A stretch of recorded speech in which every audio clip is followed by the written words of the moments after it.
My name is Amir Boyd, originally from the DC metropolitan area, music executive, culture executive, fuck that. My love for sneakers come about from me just being a youngin' and not being able to have, growing up.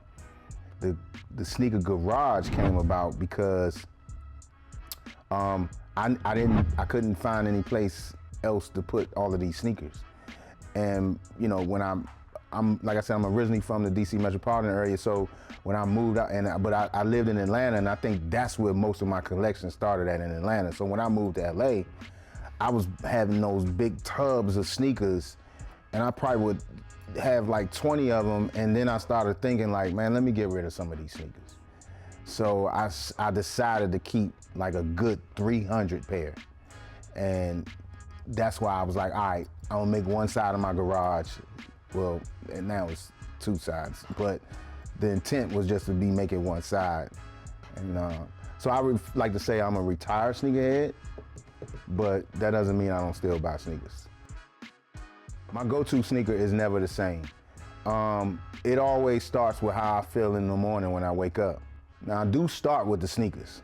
So once I go into my garage, or if I have it in my head what sneaker I'm gonna wear, then I know what the rest of my outfit about to look like.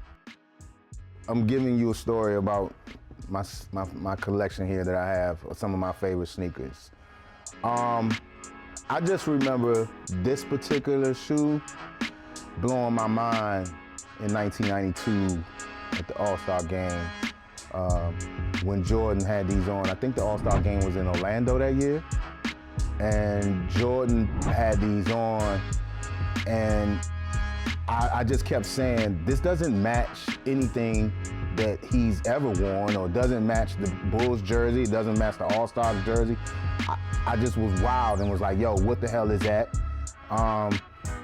That was just like one of those moments that you was like, because we knew that Jordan was going to be doing something new every All-Star game, and most of the time it was something that made sense. This sneaker, to me, makes absolutely zero sense when it comes to Jordan and the colorways and things at that time that he was doing.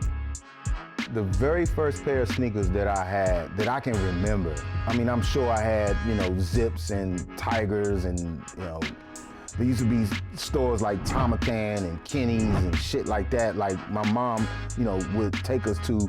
But the very first pair where I felt like I have arrived and I was starting to like have a fixation with sneakers were two pair of New Balances. And that's when I was like, oh yeah, all right, because she described them as, these are what the big boys are wearing.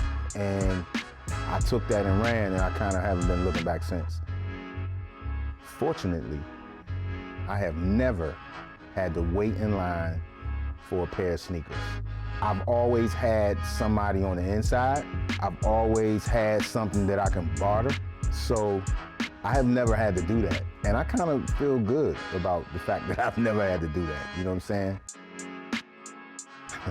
We just got finished talking about this. To me, the worst sneaker I've ever seen, and I'm gonna die on this hill, is any low Jordan, except the Travis Scott ones. But all those lows, except the 11IE, which came out as a low, to me, I cringe when I see them. Especially the Concord ones, like, yo, come on, y'all. Like Nike, Jordan, come on, what are we doing? Why? I don't think we need those. The amount of money that I spend on sneakers in a year has significantly changed. At one point, I probably could say I probably was spending about $500 or $600 a month. But now, I might not spend as much as I do. Like I said, I want to spend over $350 per shoe. So I'm not doing aftermarket. I'm not doing any of that anymore. Some of that was because I had two kids in college at the same time. It just financially didn't make sense to me, which is why I kind of consider myself a retired sneakerhead at this point. But yeah, I'm still out there. This is a sneaker of sneakers to me, right? This is the Vism, right? This is one of the big Visms, and I probably got about 7 pair of Visms. And I think like, this is like some real sexy shit right here to me, right? So I could dress this up, you know, I could do whatever I want with it, but I feel like, obviously there are different colors and things of that nature, and it's got the moccasin kind of look, feel you going, but when I put this on, either people gonna say, what are those? Or they gonna be like, where the hell did you get those? I think this is like a super exclusive, and this is a Japanese brand that, you know, a lot of people just don't know about. And I feel like if you a real sneakerhead, you understand what Visms are. What sneaker brand best resonates with me is New Balance, without a doubt. The Doughboys wore around my way, you know what I mean? And, you know, you coming from areas where I come from, they shift fashion and culture. Like, they the ones that show you what's fly and what you should be having on, or what you should be wearing, or what you want to wear. Those gray New Balance, you know what I'm saying, were the first sneaker that I felt like, okay, yeah, now I got something on that everybody else wants.